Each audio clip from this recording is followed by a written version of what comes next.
Son las 2 de la tarde, la 1 en Canarias. Radio María.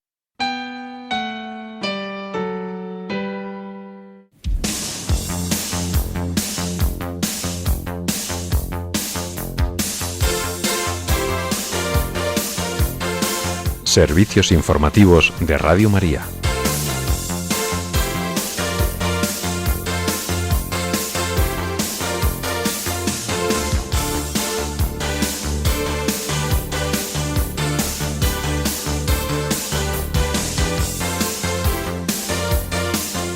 La Santa Sede publica el programa oficial del viaje del Papa León XIV a España, mientras los obispos de las diócesis que visitará invitan a preparar el corazón y a alzar la mirada para acoger al Santo Padre. Y mientras Ucrania afirma que los ataques de Rusia tras su tregua unilateral prueban que Moscú rechaza la paz. Estas y otras noticias en el informativo que ahora comenzamos. Buenas tardes.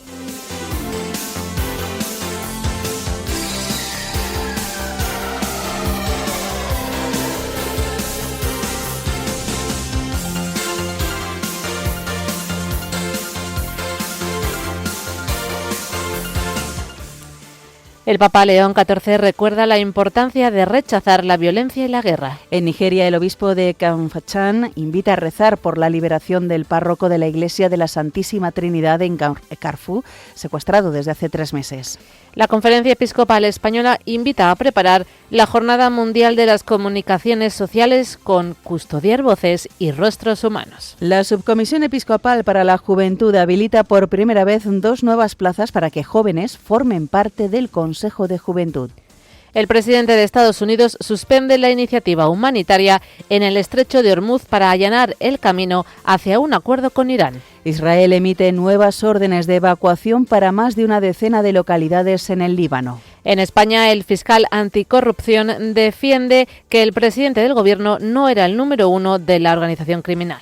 Los profesionales de escuelas infantiles protestan en Madrid tras cumplir un mes de huelga estatal indefinida. Y en deportes, el Atlético de Madrid pierde por 1-0 ante el Arsenal y cae eliminado en semifinales de la Champions League.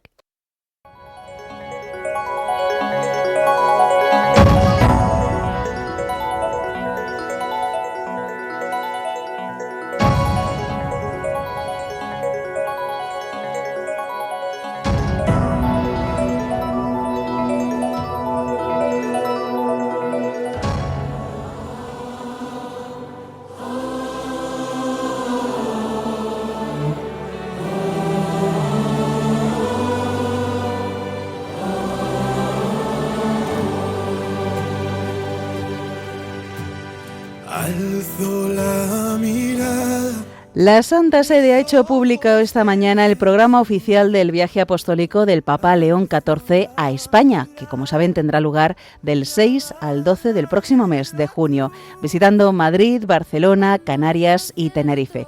Con este motivo, la Conferencia Episcopal Española ha presentado en una rueda de prensa en Madrid la agenda de este viaje del Santo Padre. Este acto ha contado con la participación del presidente de la Conferencia Episcopal Española y arzobispo de Valladolid, Monseñor Luis Argüello, el arzobispo de Madrid, el cardenal José Cobo, el arzobispo de Barcelona, el cardenal Juan José Omella, así como del obispo de Canarias, Monseñor José Mazuelos, y el obispo de Tenerife, Monseñor Eloy Santiago. Allí ha podido estar nuestra compañera Cristina Abad, quien nos ofrece más detalles sobre este viaje apostólico del Santo Padre a nuestra nación. Buenas tardes, Cristina. Muy buenas, un saludo a todos. Con gran alegría recibirá la Iglesia española al sucesor de Pedro, así lo han subrayado los 5 obispos que, como mencionabas, han intervenido en esta rueda de prensa.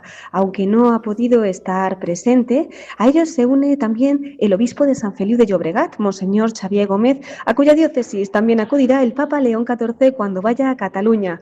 Como ha señalado el presidente de la Conferencia Episcopal Española, Monseñor Luis Argüello, esta visita del Papa tiene presentes 3 acciones. Va a proclamar la palabra y a pronunciar homilías y discursos en diversos ámbitos, lo cual sin duda va a iluminarnos al caminar de la Iglesia en España, en cada una de nuestras diócesis, y también con la significación que tiene el Papa en este momento. Convergen situaciones muy diversas que están haciendo de León XIV una referencia en la situación actual del mundo. Por eso sus palabras, sin duda, de diálogo, de encuentro, de comunión, de paz, nos ayudarán a todos, ¿no? También un viaje apostólico significa celebrar la fe, con lo que yo creo que expresa esas celebraciones singulares en la calle, en la plaza, en estadios, donde el sucesor de Pedro, rodeado de un grupo de los 12, con presbíteros, diáconos, el pueblo santo de Dios, la vida consagrada, dibujan la Iglesia en la tierra, transformando la tierra en una mesa y hablando así de partir el pan y de fraternidad. Y también el Papa va a acercarse a lugares que expresan la presencia y la caridad de la Iglesia. La presencia en encuentros con realidades de la sociedad civil, de lo que la Iglesia hace en el mundo de la cultura, de la educación, de la sanidad, y la presencia en lugares muy singulares, ¿no? Como es la acogida de inmigrantes, como es la realidad de puertos, como es la acción social también en las grandes urbes, como es incluso presentarse en una cárcel, subrayando lo que la Iglesia realiza a través de la pastoral penitenciaria. Como han anunciado, esta visita del Santo Padre irá desde Cibeles hasta el Atlántico. Entre las 5 diócesis que conforman el itinerario, León XIV recorrerá cerca de 2.500 kilómetros durante los 6 días que dura el viaje desde Madrid a Barcelona y desde Barcelona a Gran Canaria y Tenerife. En total, el Papa intervendrá con discursos y homilías hasta en 17 ocasiones en los 21 actos que conforman este programa. Un programa que, como han comunicado, comparte 3 ejes: la caridad, expresada en encuentros con entidades de asistencia social y acogida, la Eucaristía, que centrará cada etapa del itinerario, y también el encuentro tanto con jóvenes como con la sociedad civil y las iglesias locales. El Papa León XIV llegará a España el 6 de junio por la mañana al Aeropuerto Internacional Adolfo Suárez Madrid-Barajas. Allí será recibido por los reyes y por otras autoridades. Desde el aeropuerto se trasladará al Palacio Real, en donde tendrá lugar un encuentro institucional de recepción y bienvenida, presidido también por sus majestades junto con los representantes del resto de instituciones, la sociedad civil y del cuerpo diplomático. El mismo día, por la tarde, León XIV visitará el proyecto social CEDIA 24 horas de Cáritas. Se trata de un centro especializado en la atención integral y acompañamiento a personas sin hogar. Tras este encuentro, el siguiente hito del día 6 será una vigilia de oración con los jóvenes en la Plaza de Lima, que culminará con la celebración de una adoración eucarística. Al día siguiente, el domingo 7 de junio, festividad del Corpus Christi, la jornada arrancará con la primera de las grandes misas del viaje. Será en la plaza de Cibeles y el Santo Padre presidirá la Santa Eucaristía. Posteriormente, en la zona cercana, habrá una procesión eucarística por el Día del Corpus. Ya por la tarde, el Papa León presidirá en el recinto Movistar Arena el acto Tejer Redes. Participarán representantes del mundo de la cultura, del arte y de la economía. Al día siguiente, el lunes 8 por la mañana, el Santo Padre recibirá en la Nunciatura al presidente del Gobierno, Pedro Sánchez.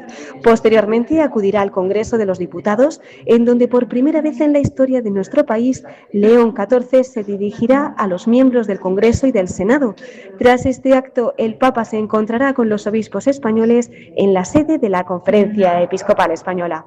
Ya por la tarde, el Papa dirigirá una oración a la Virgen de la Almudena en la Catedral de Santa María de la Almudena. Desde ahí acudirá al Estadio Santiago Bernabéu para presidir un encuentro con la comunidad diocesana de Madrid.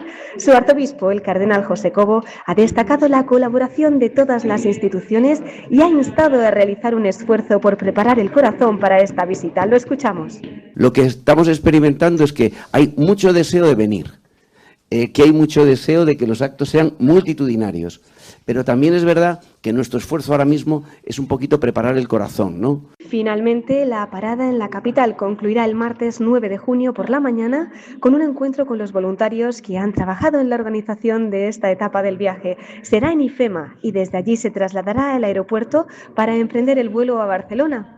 Ya allí en Barcelona, el mismo 9, tras aterrizar en el Aeropuerto Internacional de Barcelona el Prat, el Santo Padre rezará a la hora media en la Catedral de la Santa Cruz y Santa Eulalia. Al finalizar la tarde, presidirá una vigilia de oración en el Estadio Olímpico Lluís Companys. Al día siguiente, el miércoles 10, el Santo Padre se trasladará a la diócesis de Sant Feliu de Llobregat, en donde visitará el centro penitenciario Brian Suno, tras lo cual después se desplazará hasta la abadía de Nuestra Señora de Montserrat para presidir el rezo del Santo Rosario. Por la tarde del mismo día, el Santo Padre mantendrá un encuentro con organizaciones de caridad y asistencia de la Diócesis de Barcelona en la iglesia de San Agustín. Tras este encuentro, León XIV presidirá la celebración de la Santa Misa en la Basílica de la Sagrada Familia, tras la que inaugurará la Torre de Jesucristo del Templo. Así ha invitado a vivir este acontecimiento su arzobispo, el cardenal Juan José Omella. Ciertamente Barcelona tiene otro punto de atracción que es muy significativo, que es la Basílica de la Sagrada Familia, con su constructor, su arquitecto, que es Antoni Gaudí, que ya ha traído a tanta gente a lo largo de estos años, ¿verdad?, a visitarla, y que de alguna manera el Papa viene a señalarnos la cruz. Por eso el lema de esta visita es alzar la mirada. En la mañana del jueves 11 de junio, por primera vez en la historia, un papa visitará el archipiélago, haciendo suyo el deseo de su antecesor, el Papa Francisco. El pontífice aterrizará en la base aérea de Gran Canaria, Cando, desde donde acudirá al puerto de Arguineguín para conocer de primera mano las realidades de acogida a los migrantes. Tras esto, se encontrará en la Catedral de Santa Ana con los obispos, sacerdotes, religiosos y religiosas, seminaristas y agentes de pastoral de la diócesis. Por la tarde, la jornada culminará con la celebración de la Santa Misa, presidida por el Papa León XIV en el Estadio de Gran Canaria. Escuchamos a su obispo, Monseñor José Mazuelos, transmitiendo la alegría de recibir al Santo Padre. Para la diócesis de Canarias es una bendición de Dios que el Santo Padre venga a esta diócesis. Ya sabéis, Canarias está alejada de un poquito más de la península y es difícil que venga un papa a que la península viene, pero a Canarias, que haya elegido Canarias, pues una bendición de Dios y una alegría. La gente está contentísima, yo resalto también la alegría. Y ya el viernes 12 de junio el Santo Padre viajará desde Las Palmas de Gran Canaria hasta Santa Cruz de Tenerife. Tras aterrizar en el Aeropuerto Internacional de Tenerife, Norte Los Rodeos, en el municipio tinerfeño de La Laguna, visitará a los migrantes del Centro Raíces, tras lo cual mantendrá un encuentro con las entidades dedicadas a la integración de inmigrantes en la Plaza del Cristo de La Laguna. Finalmente, esta etapa y el viaje apostólico a España concluirán con la celebración de la Santa Misa en el puerto de Santa Cruz de Tenerife.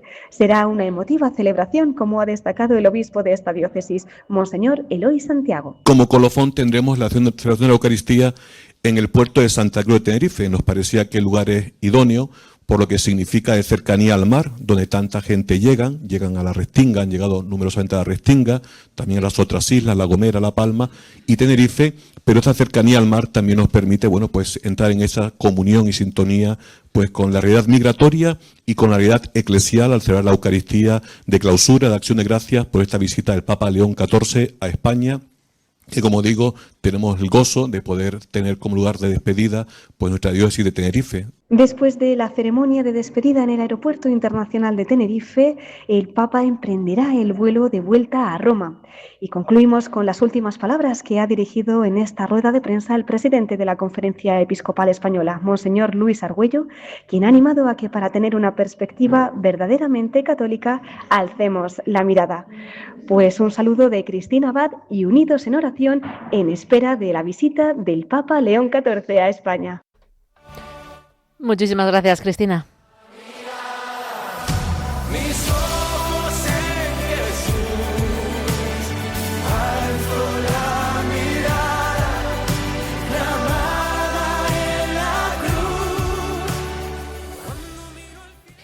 Y cambiamos ahora de asunto. Hablamos de la situación entre Ucrania y Rusia. El gobierno de Ucrania ha afirmado que los ataques rusos, tras la entrada en vigor del alto el fuego unilateral decretado por Kiev, son una prueba de que Moscú rechaza la paz. La Fuerza Aérea Ucraniana ha subrayado que las fuerzas rusas han lanzado desde la tarde de ayer 2 misiles balísticos, un misil guiado y más de 100 drones. Por su parte, las autoridades de Rusia anunciaron el lunes que respetarían un alto el fuego el 8 y 9 de mayo con motivo de las conmemoraciones, este último día, de la victoria de la Unión Soviética sobre la Alemania nazi durante la Segunda Guerra Mundial. Además, amenazaron con un ataque masivo contra Kiev en caso de que lo violara. En respuesta, las autoridades de Ucrania anunciaron un alto el fuego a partir de la medianoche del martes. Afirmaron que responderían de forma simétrica en caso de que Rusia lanzara ataques, lo que implica que ambas propuestas no han sido pactadas y no hay garantía de cumplimiento, dado que Moscú no ha decretado un fin de los ataques para hoy y mañana. Esto llevaría a Kiev a responder según sus propios términos. Asimismo, las autoridades de Rusia han denunciado que al menos 5 personas han fallecido a última hora de ayer en un ataque con drones perpetrado por Ucrania contra la península de Crimea, anexionada en 2014 por Moscú, poco antes de que entrara en vigor la tregua unilateral.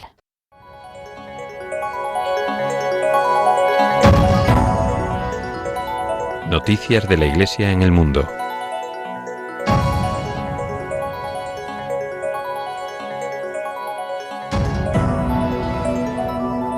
El Papa León XIV ha pronunciado su habitual catequesis de los miércoles esta mañana en la Plaza de San Pedro del Vaticano. En esta ocasión se ha detenido en una parte del capítulo 7 de la Lumen Gentium y ha querido meditar la dimensión escatológica de la Iglesia. El Santo Padre ha asegurado que la Iglesia camina en la historia orientada hacia la patria celestial, un aspecto esencial que a menudo se omite.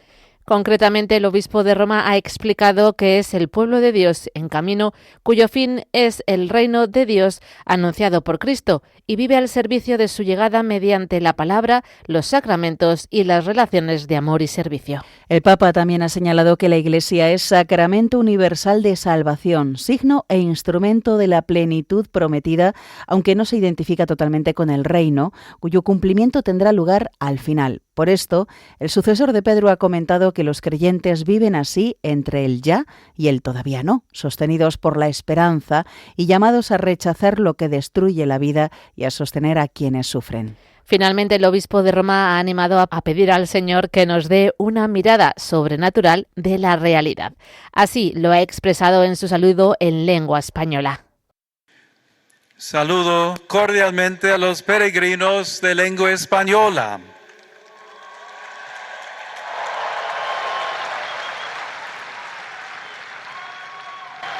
En particular a los sacerdotes recién ordenados de los Legionarios de Cristo, a sus familias y las comunidades que los acompañan. Pidamos al Señor que nos dé una mirada sobrenatural de la realidad, para que, arraigados en la fe y con firme esperanza, sepamos vivir orientados hacia el reino de Dios, sin dejarnos absorber por lo pasajero ni por las dificultades del camino.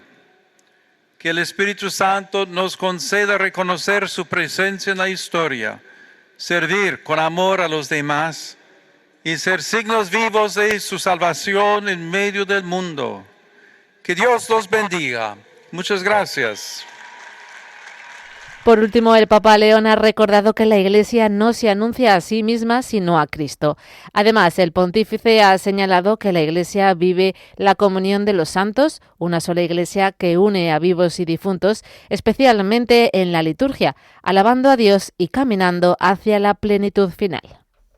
Y cambiamos de tema. En Nigeria, el obispo de Kafanchan, en el estado de Kaduna, Monseñor Julius Yakubu Kundi, ha invitado a los sacerdotes religiosos y laicos de la diócesis a rezar por la liberación del párroco de la Iglesia de la Santísima Trinidad en Karku, en la zona del gobierno local de Kaura. Es el padre Nathaniel Asukabaye. El sacerdote fue secuestrado por hombres armados en su casa parroquial junto con 10 feligreses. El asalto se produjo en el mes de febrero y murieron al menos 3 personas. En su mensaje para el mes de mayo, Monseñor Kundi ha pedido también que se rece por la conversión de los secuestradores.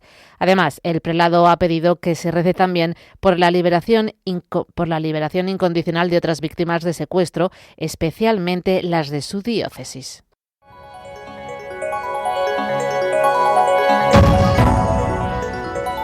Noticias de la Iglesia en España.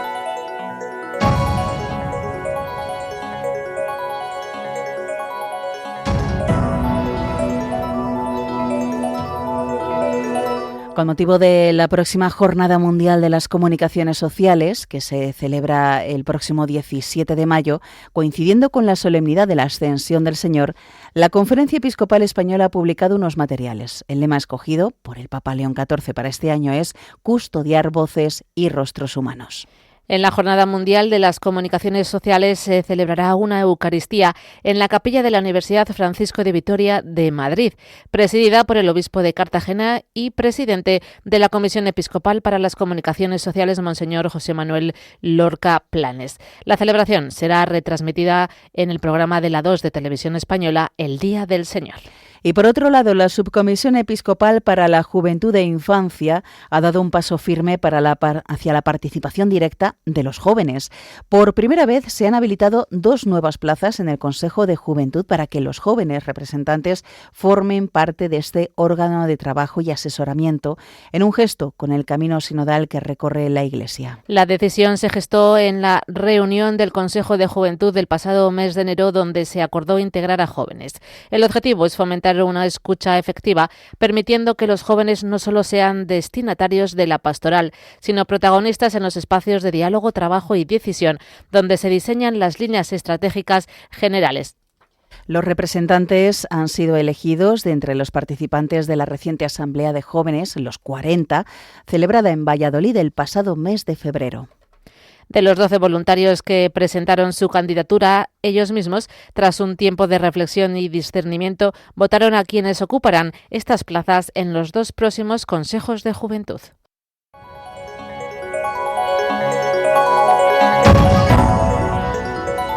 Información internacional. El presidente de Estados Unidos, Donald Trump, ha señalado que la iniciativa humanitaria, como la ha llamado, para facilitar la salida de los buques atrapados en el Golfo Pérsico, será suspendida durante un breve periodo de tiempo para ver, dice, si puede ultimarse y firmarse un acuerdo con Irán, aunque ha subrayado que el bloqueo seguirá vigente.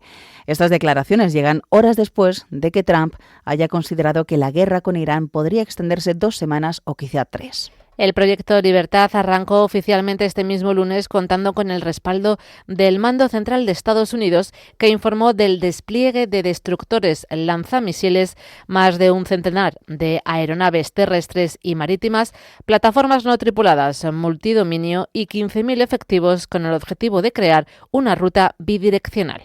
En cuanto a la situación en el Líbano, el ejército de Israel ha emitido nuevas órdenes de evacuación para más de una decena de localidades en el Líbano de cara a posibles ataques contra el país. Esto ocurre a pesar del alto el fuego en vigor desde mediados de abril, marcado por los continuados ataques israelíes y el lanzamiento de drones por parte del grupo libanés. El portavoz en árabe del ejército israelí ha indicado que ante las violaciones del acuerdo de alto el fuego por parte del grupo terrorista Hezbollah, el ejército israelí se ve obligado a actuar contra él con fuerza y ha pedido a la población de las localidades afectadas que evacúen de inmediato sus hogares y se aleje de sus casas a una distancia no menor de 1.000 metros. Nos vamos a Colombia. La guerrilla del Ejército de Liberación Nacional ha informado de la imposición de supuestas condenas de hasta 5 años de prisión revolucionaria a 2 agentes del Cuerpo Técnico de Investigación de la Fiscalía del país que fueron secuestrados en mayo del año pasado. Esta sentencia ha sido anunciada por miembros del Frente de Guerra Oriental del Ejército de Liberación Nacional tras la celebración de un proceso denominado por el grupo armado como Juicio Revolucionario. Han juzgado a Jesús Antonio Pacheco Oviedo y Rodrigo Antonio López de Estrada, contra quienes han dictaminado condenas de 60 y 55 meses de prisión revolucionaria, respectivamente. El grupo armado colombiano asegura que ambos funcionarios son autores materiales de delitos de pertenencia a un organismo del Estado dedicado a la comisión de crímenes de lesa humanidad.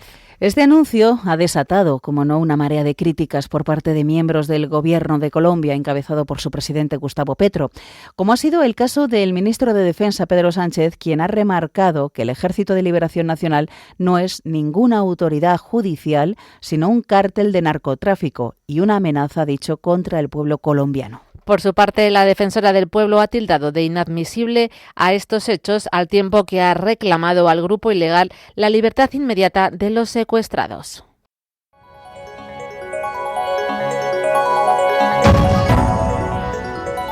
Información nacional.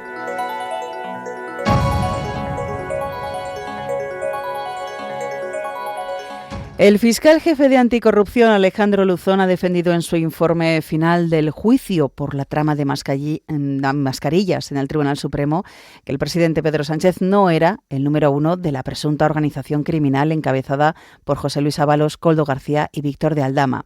Desmiente así las declaraciones del empresario arrepentido con que le atribuía ese rol.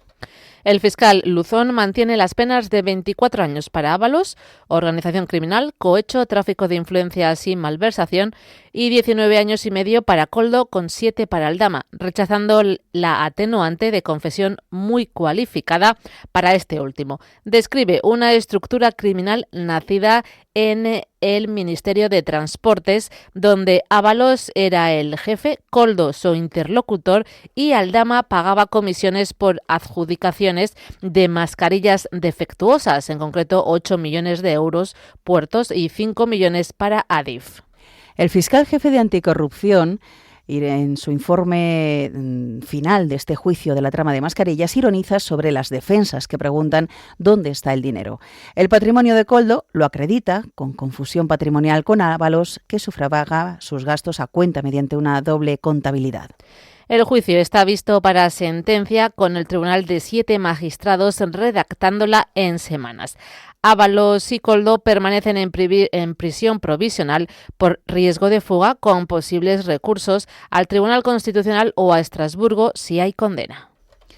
En Madrid, la Plataforma Laboral de Escuelas Infantiles ha convocado una protesta mañana frente a la Asamblea, coincidiendo con el primer mes de huelga indefinida de los profesionales. Las escuelas infantiles llevan desde el pasado 7 de abril en huelga indefinida para reclamar principalmente mejoras salariales. Es una reclamación que quieren trasladar a la consejera de Educación, Ciencia y Universidades, Mercedes Zarzalejo, en una reunión. Además, la concentración se unirá a la huelga a nivel estatal de las escuelas infantiles, que busca denunciar la falta de atención institucional hacia el primer ciclo y reclamar mejores condiciones laborales para sus profesionales. Más noticias. El Tribunal de Cuentas ha desvelado que el Gobierno destinó en noviembre de 2024 más de 2.389 millones de euros de fondos europeos para pagar pensiones, finalidad a la que no estaban destinados. Y eso lo hizo ante la falta de crédito presupuestario que ha generado la prórroga de los presupuestos generales del Estado desde 2023. El tribunal expone que esta actuación del Gobierno se llevó a cabo bajo unos fundamentos jurídicos que deberían haber quedado mejor justificados, pues el organismo entiende que existe una incertidumbre sobre la aplicabilidad en 2024 de limitaciones al uso de los créditos sobrantes de los fondos europeos para financiar modificaciones presupuestarias fuera de dicho servicio. Y les contamos que el brote del hantavirus del crucero MV Ondius ha confirmado su tercer caso por laboratorio en un pasajero atendido en Zürich, en Suiza. Esto eleva a 8 los afectados, 5 aún sin confirmar. El paciente está aislado y se investiga el rastreo de contactos, mientras la Organización Mundial de la Salud coordina el seguimiento internacional. El virus identificado es el hantavirus Andes, propio de Sudamérica y con raros casos de transmisión entre personas. Las autoridades suizas aseguran que no hay riesgo para la población. En este contexto, el presidente de Canarias, Fernando Clavijo, ha rechazado que el crucero haga escala en las islas y ha pedido una reunión urgente con el presidente del Gobierno, Pedro Sánchez. Esta petición ha surgido después de que España haya aceptado la escala a petición de la Organización Mundial de la Salud y la Unión Europea para atender a pasajeros y tripulación. A bordo del buque viajan 149 personas de 23 nacionalidades. Hasta ahora se han registrado varios casos con fallecidos y pacientes graves, mientras el barco permanece en Cabo Verde.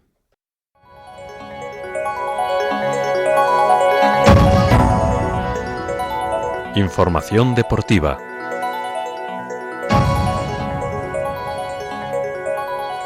En fútbol, el Atlético de Madrid ha sido eliminado de la Liga de Campeones 2025-2026 tras perder anoche por 1-0 en su visita al Arsenal en la vuelta de semifinales y con un resultado global de 2-1 a favor de los ingleses gracias al empate a 1 del partido de ida en el Metropolitano. El conjunto local marcó el gol de la victoria en el minuto 45 justo antes del descanso y ya en el segundo tiempo el Atlético de Madrid no consiguió marcar ningún tanto para inclinar el marcador a su favor. Por otra parte, esta noche a las 9 disputan la otra semifinal el Bayern de Múnich y el Paris Saint-Germain en el Allianz Arena de Múnich. Los alemanes necesitan remontar al campeón el resultado de la ida, en la que los parisinos ganaron 5-4 si quieren volver a una final 6 temporadas después, mientras que los de Luis Enrique quieren hacer valer la ventaja conseguida hace una semana en el Parque de los Príncipes para defender el título el próximo 30 de mayo en Budapest.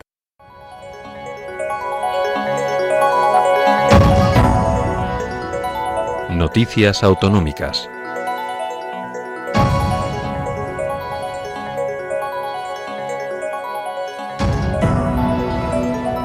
Comenzamos en Castilla y León. Las Edades del Hombre de Zamora cierran con cerca de 100.000 visitantes. Estos datos pueden considerarse un gran éxito de afluencia y de ello nos habla nuestro corresponsal José Domingo Setién. Muy buenas tardes. Buenas tardes. Por lo menos esa es la opinión de Gonzalo Santonja, consejero de Cultura y Turismo del Gobierno regional, al superar con creces los 132.368 visitantes del año pasado.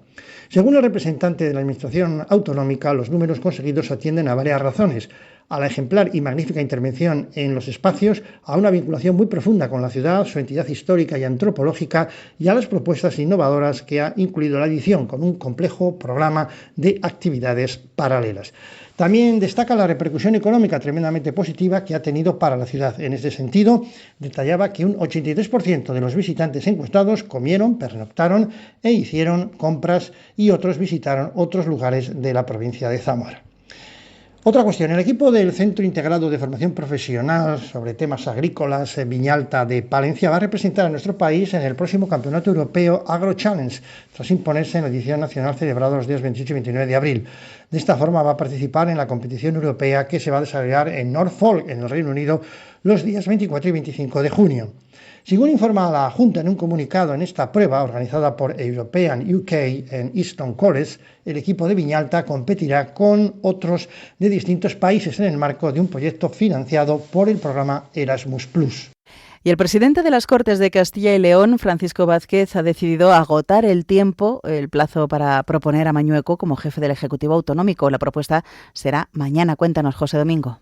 Es el último día marcado en el calendario para hacer su propuesta y se va a reunir a las 10:30 de la mañana con el portavoz del Grupo Socialista, Carlos Martínez, y a la una hora después, con la responsable del Partido Popular, Leticia García. Solo entonces va a poder hacer pública su decisión y dará su nombre de la persona que puede conseguir más apoyos para ser investido en virtud de lo trasladado por cada formación política.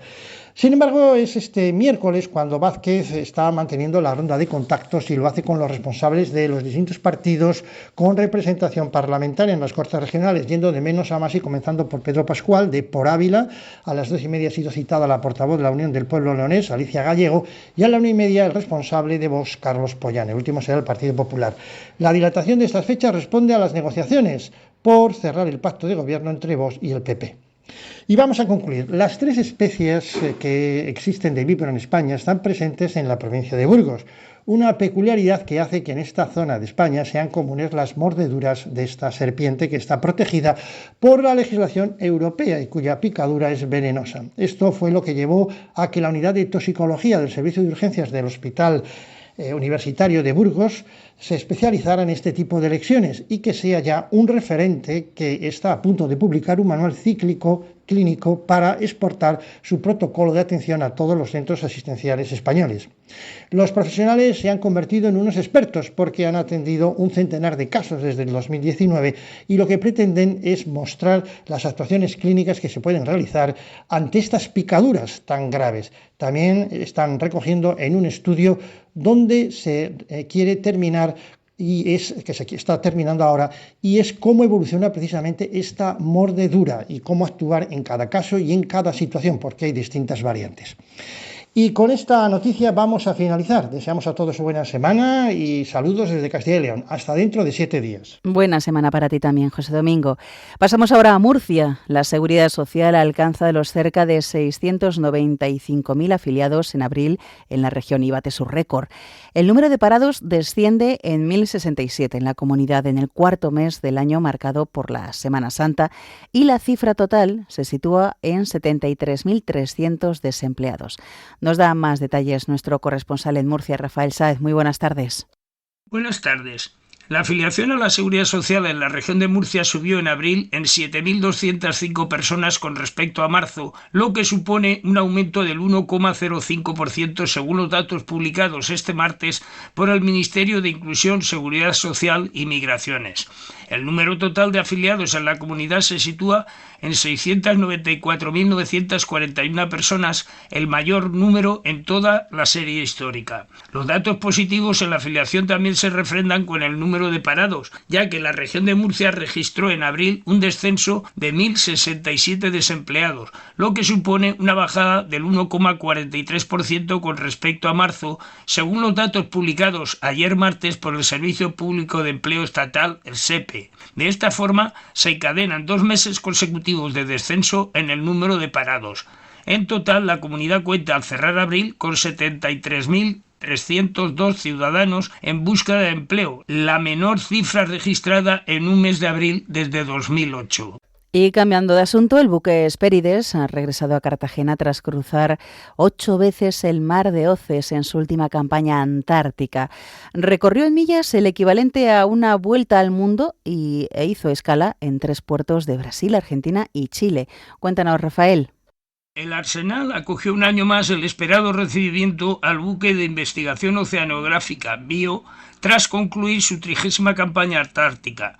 Un periplo que le ha llevado a surcar los mares del Cono Sur a lo largo de 24.000 millas náuticas, el equivalente a una vuelta al mundo tal y como resaltó la Armada. El acto castrense estuvo presidido por el almirante de Acción Marítima Vicente Cuquerella Gamboa. Además, contó con la presencia de autoridades civiles de la Comunidad Autónoma, del Ministerio de Ciencia, Innovación y Universidades y el secretario técnico del Comité Polar Español. El buque zarpó el pasado 22 de noviembre de 2025. En total, el buque permaneció 164 días fuera de la base. Durante esta última navegación, el Hespérides operó como plataforma de apoyo logístico y científico a nivel nacional e internacional en la Antártida. Su viaje permitió el desarrollo de un total de 7 proyectos de investigación a bordo. Durante la campaña se realizaron asimismo más de 264 movimientos de personal entre científicos y técnicos de hasta 17 nacionalidades, quienes embarcaron en distintos tramos y fases del despliegue. Como hito a destacar, el Hespéride cruzó 8 veces el mar de Oces, que une el extremo del continente americano con la península antártica. Precisamente este año se conmemora el 5º centenario de su descubrimiento por Francisco de Oces. Y finalizamos con esta noticia musical. La localidad de Molina de Segura llena sus plazas, iglesias y parques de música gratuita durante todo el mes de mayo. El programa Plazas Sonoras 2026 propone 5 conciertos en espacios emblemáticos del municipio del 8 al 29 de mayo con la banda municipal, la orquesta IMS Mola y el alumnado del conservatorio. La Concejalía de Cultura pone en marcha una nueva edición del programa Plazas Sonoras Vive Música, Vive Molina 2026, un ciclo de conciertos gratuitos que del 8 al 29 de mayo llevará la música en directo a plazas, iglesias y parques del municipio con una programación que mezcla música coral, orquestal y de banda.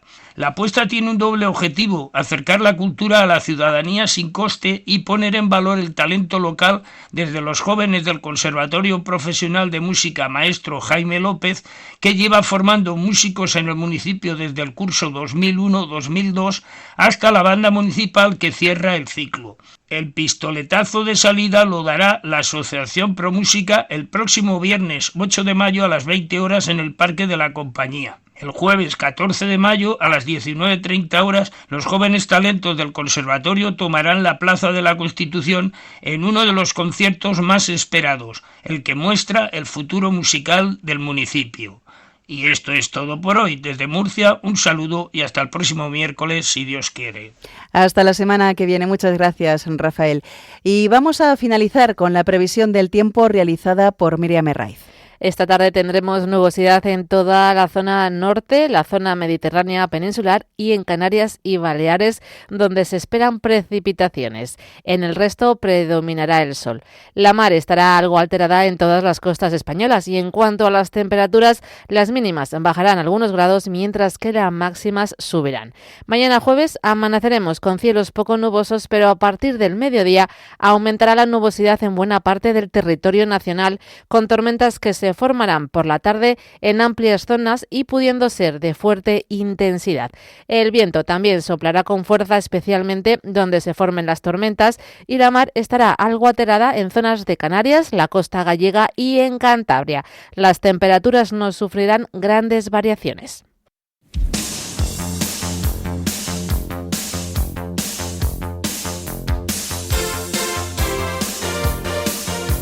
Es todo por el momento. Los hemos acompañado en la redacción Cristina Abad, Marta Troyano y Rocío García, y se lo hemos contado Natalia Otero de Bustos y Yolanda Gómez. Más noticias a las 10 de la noche, las 9 en Canarias.